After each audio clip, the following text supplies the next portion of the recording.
Will there be a shortage of firepower for America's nuclear arsenal? A deadly car bomb attack today on Israeli soldiers and a story of child abuse horror at an Oregon cult. NBC Nightly News with Tom Brokaw. Good evening. Major problems at 4 plants involved in producing the crucial elements for America's nuclear weapons raise this difficult question tonight. What's more important, a steady supply of nuclear firepower or the absolute safety of the community surrounding the plants? Today, members of Congress and the Natural Resources Defense Council, that's an environmental organization, demanded that the government deal with the safety issue first. NBC's Robert Hager begins his report tonight at the Savannah River plant in South Carolina. The government's Savannah River plant, currently closed partly for safety reasons, is the nation's only source of radioactive tritium, a vital material in all modern nuclear weapons. The Energy Department hoped to restart one of the Savannah River reactors by the end of this year, the other 2 by next summer. But today's threatened suit by the Natural Resources Defense Council could delay startup a year or more. The NRDC said the government is required by law to hold public hearings and file a detailed environmental impact statement assessing safety issues before restarting the reactors. If the government doesn't agree, the group said it'll go to court to force the issue. Energy Secretary John Harrington. Well, I think an environmental impact statement is not required under the law. Tritium gives nuclear weapons more wallop, but it deteriorates and must be replaced. The Pentagon says stockpiles would start running short if not renewed by next summer. But the environmental group says supplies can be stretched out for 2 years. NRDC's Thomas Cochran. Nuclear deterrent capability is not going to dribble away in the next couple of years for lack of tritium. In Aiken, South Carolina, reaction from neighbors of the plant. If they were right here at the plant, if they don't think it's safe, they wouldn't start it back up. 12 congressmen today called for reorganization of the Energy Department. Oklahoma Democrat Mike Seinart. Basically, right now, the Department of Energy is out of control of its own facilities. It's abdicated most of its responsibility and accountability to the contractors. All this after recent rapid-fire revelations about nuclear weapons plants. At Savannah River, news of a series of reactor accidents over 3 decades never made public. At the Rocky Flats plant in Colorado, 2 people exposed to plutonium. At the Hanford plant in Washington State, continuing concerns about whether leaks there have caused thyroid or cancer problems. And at the Frenald, Ohio plant, word that tons of radioactive waste leaked into the air and water supply with no public acknowledgement. Tonight, Ohio politicians differ on the future of the Frenald plant. Governor Richard Celeste says close it permanently. Senator John Glenn says it should be operating for the sake of the nation's weapons program. Robert Hager, NBC News, Washington. The man in the middle of all of this is Energy Secretary John Harrington, who is among the first to disclose the problems at some of these plants. He's with us tonight. Why shouldn't the Savannah River plant be shut down for at least a year until we know absolutely that it's safe? Well, it is, Tom, closed down now at this time, and our plans are to reopen it first quarter of 1989 because of the tritium supply.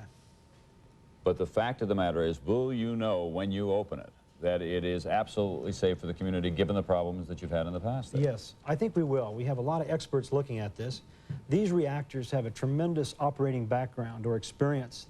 We are a known quantity for us. So I think we will not open it, and we will not run an unsafe reactor. We will know.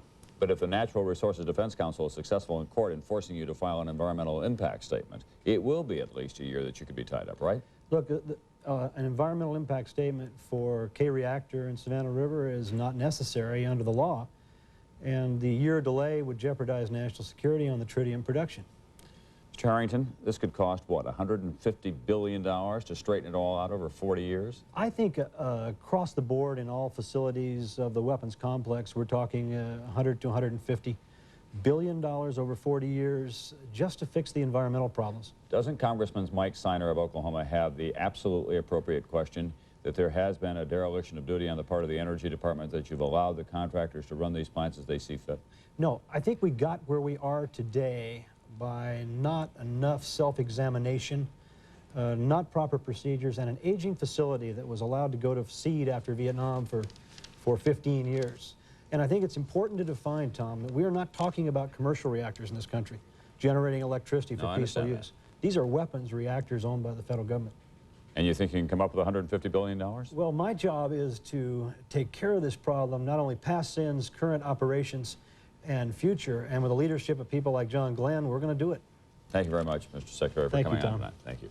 Also coming up tonight, NBC's David Burrington in Oregon, where authorities have a real horror story on their hands: child abuse, even death at a camp advertised as a training facility for future Olympians. And Ed Rabel in Brazil, where the destruction of the Amazon rainforest is going on at a rate that's almost unbelievable. If it keeps up, the whole planet could be affected. There was a devastating suicide car bomb attack today against the Israeli army in the southern Lebanon security zone that the Israelis control. It was the worst attack since March 1985, when a landmine in that same area killed 13 Israeli soldiers. Responsibility was claimed today by a group calling itself the Islamic Resistance, which is believed to include elements of the PLO and the pro-Iranian Hezbollah. NBC's Martin Fletcher has more tonight. 3 jeeps and a van stopped for a moment beside some soldiers. An officer got out to talk, and a huge explosion blew him to pieces. 7 Israeli soldiers dead, 6 wounded, 2 Lebanese women wounded too. The almost forgotten war on Israel's northern border. A white Toyota was here, loaded with more than 250 pounds of explosives. A hole in the ground is all that's left of the suicide car. The Israelis still don't know who drove that car, a Palestinian, a Lebanese Shiite Muslim. What they do know is that several Lebanese-based guerrilla groups are trying to step up the war with Israel. Only 6 weeks ago, a suicide car bomber killed himself and 2 Lebanese bystanders near a roadblock in South Lebanon. The guerrillas' failure until today is increasingly due to the SLA, the South Lebanon Army. Long scorned as Israel's puppet militia, they're getting good. 2 weeks ago, an SLA patrol spotted 3 Palestinian guerrillas laying mines in the road. They chased them for hours through the hills of South Lebanon and killed them. For 2 years, Israeli forces were attacked on average 90 times a month. Recently, that's been halved by a combination of SLA and Israeli strength on the ground and the guerrillas' fear of Israeli retaliation from the skies. Because Israel's elections are approaching, Israelis expect their revenge to be quick and hard. Martin Fletcher, NBC News, on the Israel-Lebanon border.